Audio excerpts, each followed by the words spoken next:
There were men who carried solitude like a wound, and there were those for whom solitude arrived like a sentence passed without trial. The Baron of Vale Verde belonged to the second kind, a man whose house had been hollowed by loss, and whose days now unfolded like careful ceremonial repetitions. He kept his grief behind drawn curtains, behind carpets still powdered with the ash of an old fire, and he walked the long porches of his estate as if measuring the length of a world that had decided to forget him. It was the late 1880s, summers sultry and heavy in that inland province, where coffee groves rolled in dark waves to meet the horizon, and the road to the nearest town smelled of dust and horse sweat. Rain had come the week before, leaving the earth soft and smelling of iron and leaf. Now the sun struck early, and the air was thick with the scent of drying mud and fermenting fruit. In that season the house seemed to breathe slowly, its shutters fluttering like tired eyelids, its lanterns swinging with the faint drafts that threaded corridors lined with portraits and old varnish. On a thinning morning in August, under a sky already bright with noon heat, a woman knocked at the Baron's outer gate. It was not only the sound of wood and knuckle, it was the charge that cut across the stale rhythm of the estate. The messenger who had brought her had been a young muleteer who smelled of smoke and rain, and he had said only that she walked in from the road, helped by the rumor that a man with a title still lingered in Vale Verde. It was an image sudden and incongruous as a single white flower in a field of blackened stubble. No one imagined then how much of history that single moment would tilt. The Baron had not expected a visitor. He had not expected a woman, or the way she carried herself as if dragging an unseen weight. He moved with a fatigue that made his body look too large for the rooms. He hesitated at the threshold of an old parlor, at the memory of a piano and the last domestic music it had heard. That hesitation hid a life, a childhood spent in a smaller house, a friendship with a tutor who first taught him to read maps and moral codes, a marriage whose warmth had turned to a rumor when the fire came, a son lost to a fever, and a wife to a long decline. He had been a young man with opinions then, a defender of lands and traditions. He had become a man who kept time by the hush of his staff. But the knock broke the hush, and with it the careful armor he had built. The promise, then, unrolled within that knock like a new scroll. Something would be revealed, some sleep of family secrets would be disturbed, and that the Baron's quiet could not remain unbroken. If the knocking posed a question, the answer would be a search for identity and for justice, an inquiry into the past that would demand courage from those who had long wished to be left in peace. For those who lingered on the porch that day, it felt as if fate had taken one of its hands from behind the curtain and tapped the world. When the gate opened, there was a brief instant in which the woman seemed almost an apparition. Clothes damp and patched, hair braided tight against the rain, a shawl wrapped around her shoulders that smelled faintly of coffee and of the stream she had crossed. Her name was Ana Luisa. She placed her palm on her chest as if to steady a pulse, and then held out a small object wrapped in oilcloth and trembling like a living thing. The Baron's eyes caught it first, not because it glinted, but because something in the way she offered it was reverent and ashamed at once. It was a medal, round and etched with a faded coat of arms, burnt at one edge, and stamped with the impression of initials that the Baron knew in more ways than he liked. He had not touched that molding in 20 years. What followed was the beginning of a shared duty that would tug at memory, law, and conscience. The Baron led her inside, hands careful but curious, while the household watched. Dona Isabel the housekeeper, Tomas the capataz, Celestina the governess, Padre Leandro from the chapel, Dr. Machado the country physician, and Raphael, a solicitor passing through town. Each name a small bell of attention. The woman who had knocked breathed like someone who had crossed both night and a threshold of uncertainty. She spoke, in a voice low and steady despite the tremor in her hands, a sentence that felt like the opening of a sealed chest. She did not remember who she was. Her eyes were black hollows of absence around which her face kept searching for a map. There would be a rescue, or a rescue would happen around her. Rescue of a body from the road, rescue of a life from the wreckage of memory. The incident would force the Baron to face not only the history of his house and its Baroque losses, but also the law, the press, and a circle of local powers that had long preferred the region to remain as it was. The next days would draw threads outward. Interviews in taverns where rumors curdled into accusations, a trip to the provincial town for documents that smelled of ink and damp, the slow mobilization of friends and enemies alike. Above all, it would reveal that a single object, a medal, half-burned and bearing a tiny genealogical mark, was enough to split the year's quiet into before and after. The house took her in with the rough kindness of old wood and familiar hearth. Baron's palms, when he held the medal, smelled of tobacco and lemon oil. His fingers remembered a touch he would not name. He thought of the woman who had been his, a portrait that still hung by the staircase, the eyes in the varnish like wells that reflected less than their share. He promised, inwardly and aloud, that he would see this through.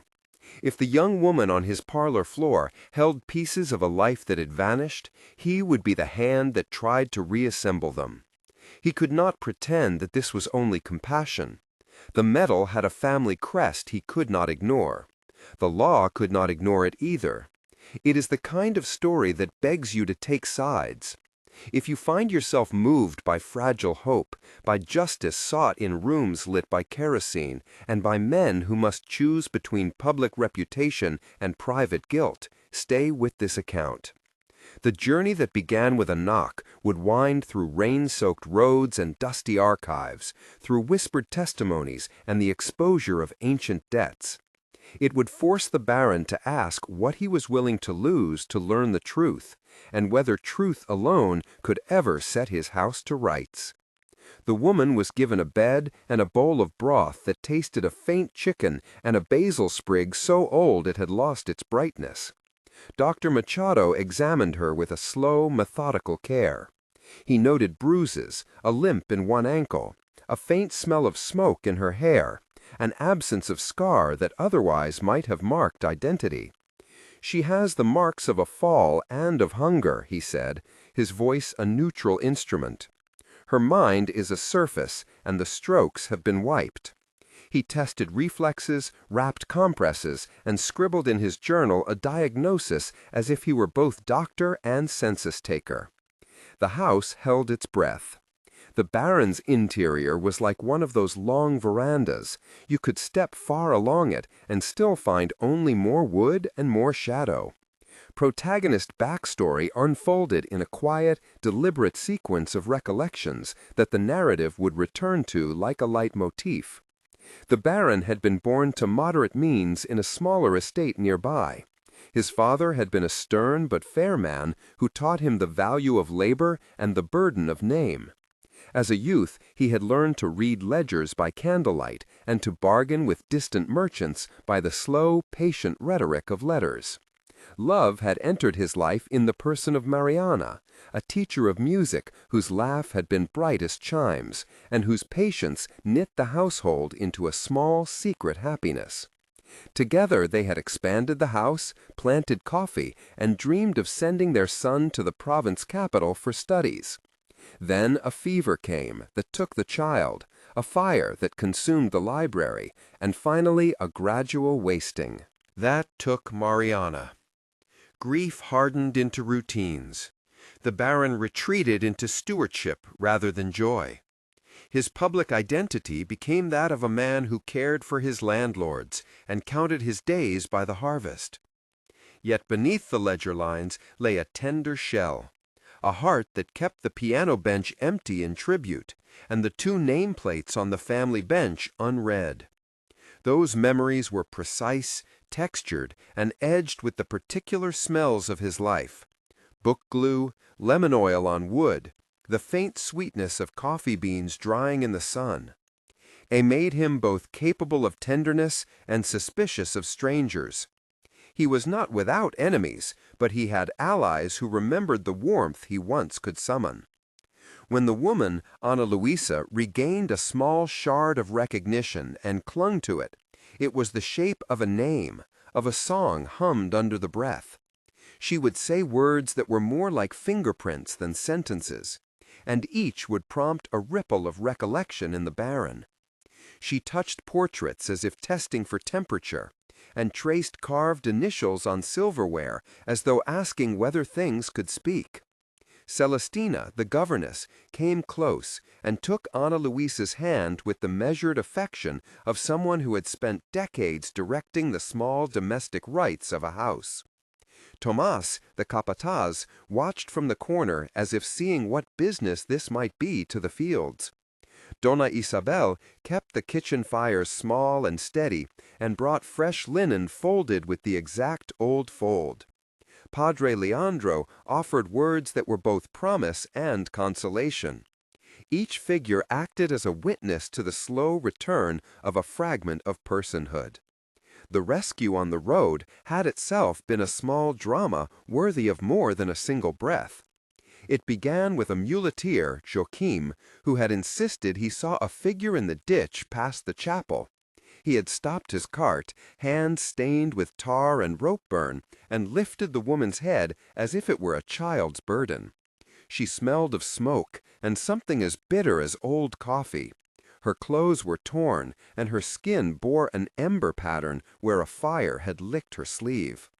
"I swore I wouldn't leave her," Joachim had said later, tobacco between his lips and a tremor in his hands that gave his words an honest tilt. That act set in motion a sequence of visits, of confidences offered and withheld, and of those immediate exchanges that would later be scrutinized. The young muleteer and the old capataz, the suspicious neighbor with a grudge, the priest who had seen people die without confession and felt no less curious about those who arrived whole again. Scene after scene unfolded with dialogues that breathed and hesitated. In the parlor, the Baron and Ana Luisa spoke at length. Each exchange a careful pebble dropped into a still pool. He asked where she had come from. She answered in fragments. He spoke of his late wife's music, and she hummed a tune that prickled memory. They tested one another with questions that were both blunt and tender. In the first major conversation, there were no fewer than 9 direct exchanges. He spoke, she replied. She asked, he answered. A servant intervened, the doctor interposed, all of them circling the central point like birds around a lantern. Their words were simple but charged, full of pauses that the narration allowed to hang like notes between piano keys. A small object offered the strongest lead. The metal, when unwrapped, revealed a coat of arms less clear than an old woodcut. It held letters in relief, the bend of a lion, and a tiny scorch at the edge where fire had kissed metal. The pattern matched a family crest in one of the portraits that hung in the Baron's stairwell. Eyes narrowed. Fingers traced the emblem as if reading in braille. The presence of the metal suggested ties of blood, or at least ties of service. Perhaps she had been a servant of a household. Perhaps she had suffered a loss there. That ambiguity set every conversation in motion. The scene shifted to the arrival of a magistrate solicitor, Raphael, who traveled from the provincial seat with a bundle of law books and a temperament for numbers. He announced a legal wrinkle that tightened the waist of the narrative into an urgent corset. The Baron's cousin, a stern man of some influence, had filed a claim on part of the estate, citing a missing document that would be validated only if certain heirs presented themselves. There was a deadline tied to harvest season and to an old statute of inheritance that allowed for contest within a narrow span.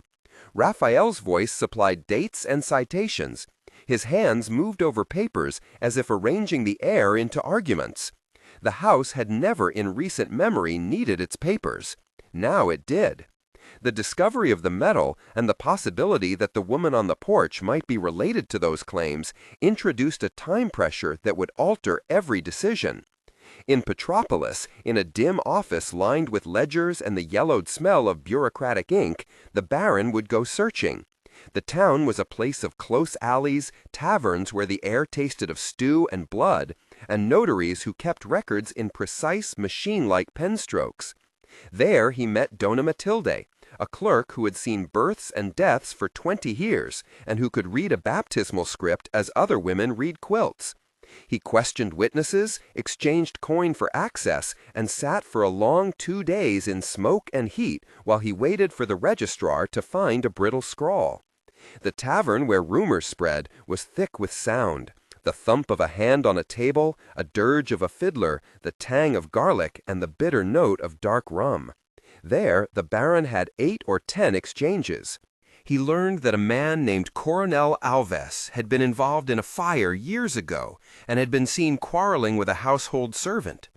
That an old woman named Rosa had given shelter to a girl who fled a burning house. That a parcel of letters had been moved, perhaps with intention, from one trunk to another. Each rumor sharpened into a clue. The medical episode that followed became a scene of clinical tenderness and dramatic uncertainty. Dr. Machado, the Baron's physician, had a style of his own, methodical, with hands that remembered the pulse of many patients. He performed a simple forensic step that was rudimentary enough for the era, but exacting in detail. He examined the woman's teeth, the pattern of burns on her skin, and a scar behind the left ear. He compared these to the descriptions in a private family album. He remarked on the way old wounds suggested long labor and the calluses of someone who had worked with hands. His procedural explanation, when he later gave it to the Baron and to Raphael, was concise and credible. He tested hair for smoke residue by washing a sample and observing the color under a magnifying lens, compared the bite marks of a childhood toy imprinted in a dentition cast, and checked for healed fractures against parish records of accidents. This small paragraph of technical detail, measured and plain, gave the investigation a legitimacy that soothed even those inclined to suspect charlatanry. Amnesia, when it presented itself fully, became both plot device and tender drama. The woman woke with a blankness the size of a window above her eyes. She could remember ships and songs, but not the name of a street she had grown up on. She could hum a lullaby and fail to place the face that had taught it to her. There followed a sequence of exchanges with Dr. Machado, the Baron, and Celestina, each no less than 8 direct lines of speech, in which questions were asked and answered, hypotheses tested, and small comforts administered. They used touch and scent to map memory. A sprig of rosemary provoked a word. The rough texture of a woven basket recalled a childhood task. The taste of a bitter coffee recalled a single afternoon on a porch. Sensory cues were deployed like forensic tools. Tension gathered like storm clouds at 4 points that would later be named as turning events. The first was the rescue itself, whose description squeezed the throat with its closeness to violence and mercy. The second was the discovery of the medal, which acted as a key turned in a lock that unlocked only more questions. The third was the arrival of a deadline, a legal statute that would render claims void unless certain heirs appeared within 30 days. The fourth was the public confrontation in the town square, where word would be spread and reputations would be tested. Each of these moments was expanded into paragraphs that held pressure like a wound held closed by stitches.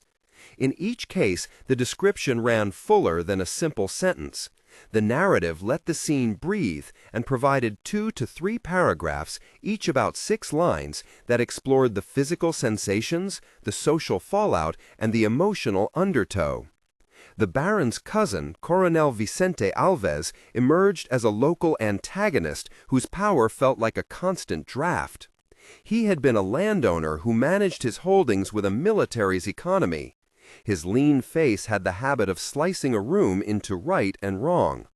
His backstory, when unfolded, showed a man of privilege who had been raised in a household where duty outweighed tenderness, whose military rank granted him a voice above others, and whose resentment to the Baron's family had been fed by small perceived slights. Vicente's history was not merely malevolence, but a precise composition of injuries and ambition. His father had lost favor in an earlier dispute. He had married a woman whose dowry had not been as expected, and he had accumulated debts that made the acquisition of neighboring estates both pragmatic and personal. He had friends in the local press and in the judiciary. His men watched fields like hawks. That backstory took 2 to 3 paragraphs of concentrated detail to be credible, laying out motives and habits and the kind of resentments that do not resolve with apologies. The investigation widened. The Baron assembled allies with the careful attention of a man who knew how to distribute responsibilities. He turned to Raphael the solicitor for paperwork and procedure, to Padre Leandro for witness lists and moral authority, to Dona Matilda for registry searches, to Joachim the muleteer for road intelligence, and to Celestina and Dona Isabel for household testimony. He promised wages and favors and spoke in the old language of obligations. Each person had a name and a role. Maria, a neighbor who remembered a child's cry the night of the fire. Antonio, a former coachman who had seen a suspicious cart. Viviana, a seamstress who could identify fabric threads and mends. And Manuel, a retired soldier who could recall the shape of a boot. These characters appeared in scenes with concrete actions. Maria testifying about a lantern, Antonio describing a cart, Viviana recalling a torn sleeve, Manuel recognizing a crest on a button. Dialogue in these investigative scenes was rich and extended. Each exchange contained the friction of memory and the hesitancy of those who feared reprisal.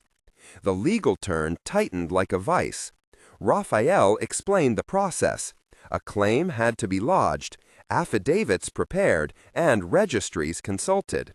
If no direct heir could be proven, the estate could be partitioned under a statute that favored primogeniture under certain conditions, but allowed for contestation within 30 days following a public notice. He detailed the forms, the notarial requirements, and the appeal process in a passage of 300 characters that read, he said they would need to produce a baptismal certificate or a marriage record to confirm lineage, allocate witnesses who could attest to familial contacts, and petition the court for an emergency stay if the deadline threatened to dispossess legitimate heirs. The Baron paced, calculating risk and time. The story required travel. The Baron traveled twice beyond his land, first to Petropolis to consult archives and seek the registrar's papers, and later to the provincial capital to press a legal petition and to challenge the coronel in public. Each journey was sensory: the rattle of wagon wheels, the scent of tar and wet leather, the fatigue in the shoulders from long rides, the heat of midday sun on a narrow road, the taste of stale bread taken in inns. He was accompanied sometimes by Joachim, sometimes by Raphael, and often by a sense of urgency that made him speak in clipped sentences. As evidence accumulated, conflicts sharpened. Coronel Vicente summoned his men, whispered to the local judge, and arranged for letters to be mysteriously misplaced. The Baron found himself not only battling legal formalities, but also confronting acts of intimidation. A scare at dawn when a stable was found with tacks slashed, and the anonymous notes left at the garden gate that spoke in tones meant to unsettle. These acts came to a head in a confrontation that had the traction of a public spectacle. At a town meeting intended for harvest testimonials, the Baron presented witnesses. The coronel countered with a lawyer who read affidavits and a man who produced a document he claimed proved previous ownership. The scene crescendoed with voices overlapping, with shouts like a flock startled into disorder, with a moment when Ana Luisa stood and spoke in a voice that was both fragile and clear. The crowd leaned as if to catch breath. The courtroom that finally hosted the decisive hearing was small, its benches worn by the thighs of farmers and their sons. The air smelled of dust and boiled coffee. Witnesses sat and swore, fingers tapping the wood. Testimonies were long and exacting, each witness giving 6 to 8 exchanges at least. Padre Leandro spoke of baptisms remembered. Maria recalled a child's cry. Antonio described a cart. Viviana matched fabric to a dress shown as evidence, and Manuel identified a boot pattern consistent with a servant's uniform. The coronel's lawyer tried to discredit each account by pointing to the inconsistency of human memory. But the baron's method was to show a pattern: the metal, the seam matches, the notarial entries, and the pattern of debts and motives. It culminated in a heated cross-examination where the coronel himself, unaccustomed to being questioned, revealed something like a habit of omission that looked like guilt.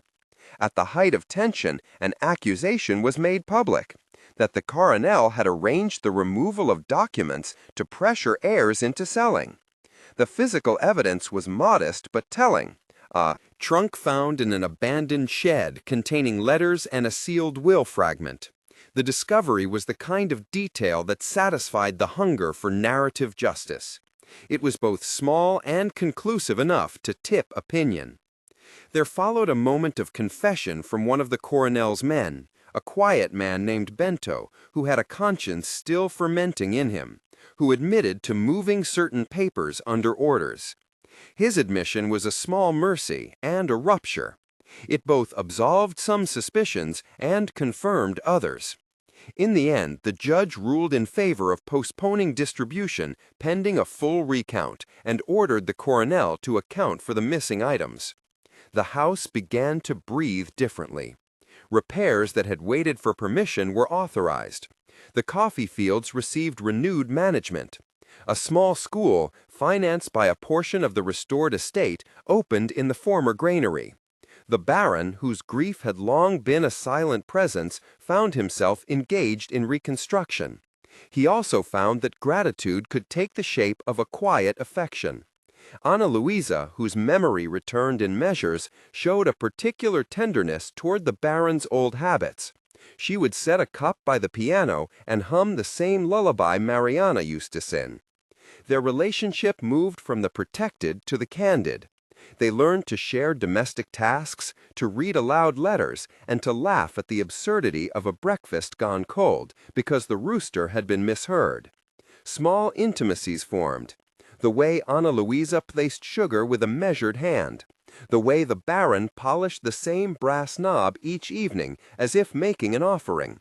Several moments of tension that had been expanded earlier were given closing material.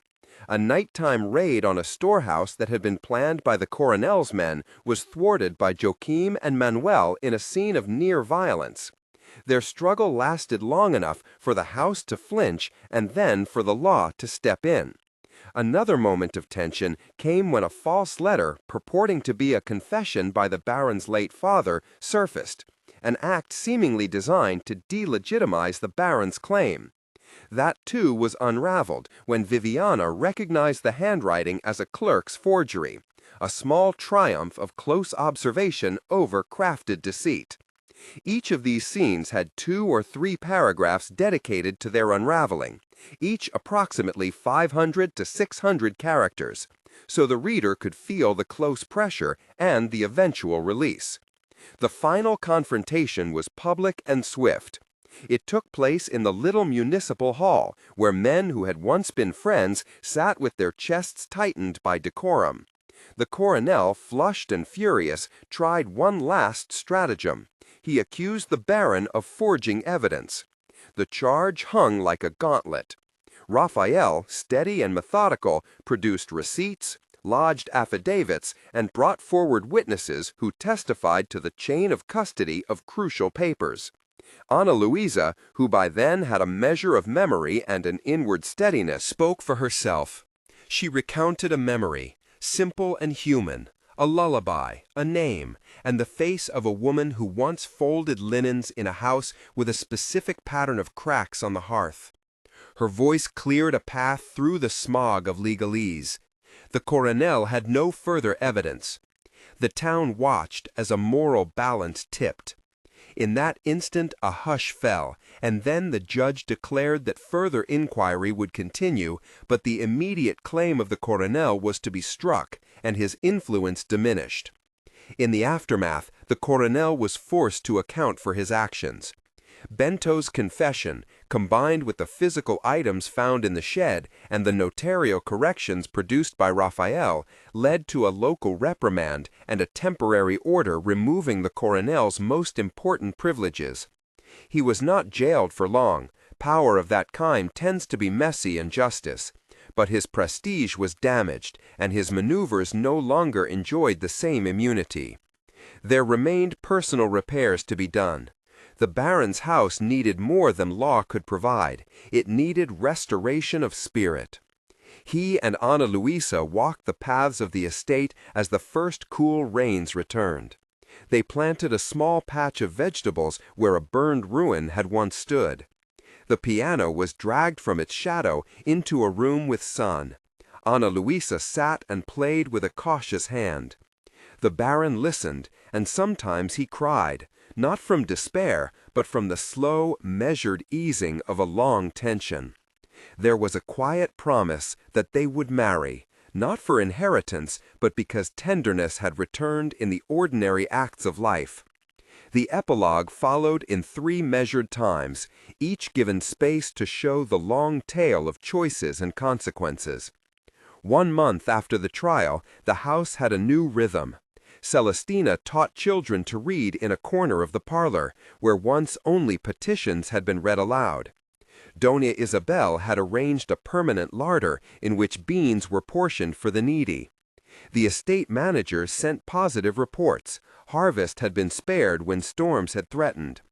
There was a sense, palpable and small, that justice had restored not only land, but also dignity. 3 months later, the Baron's decision to invest in a small school bore fruit. Children from neighboring properties attended, hungry and eager.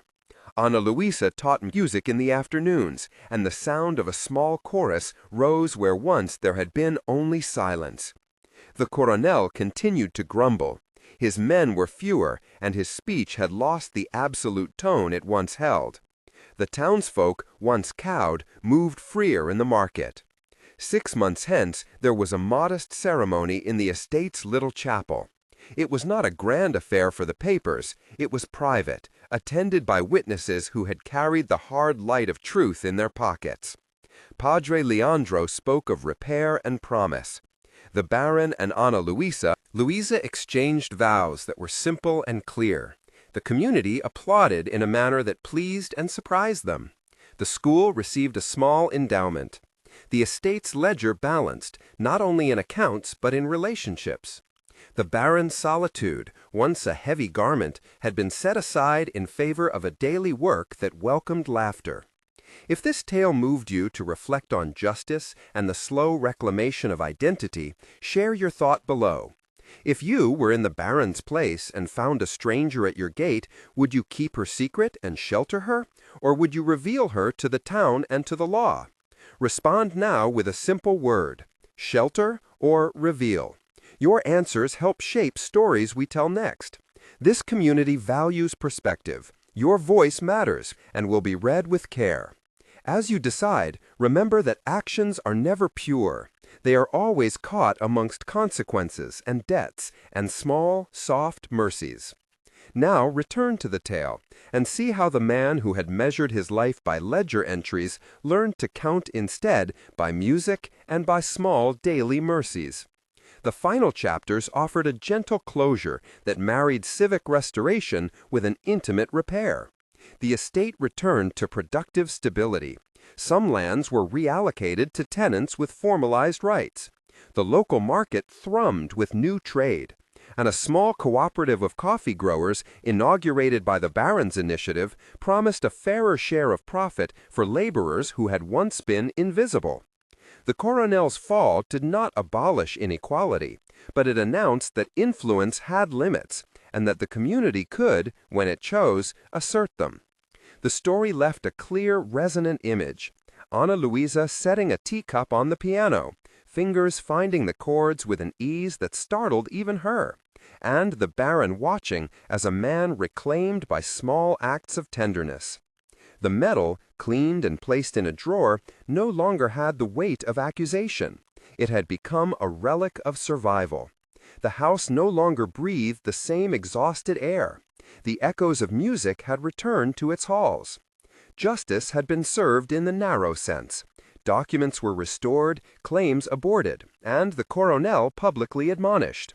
But perhaps the greater victory lay in the restoration of social ties and in the small private reparations that made childhood safe again for a few more children.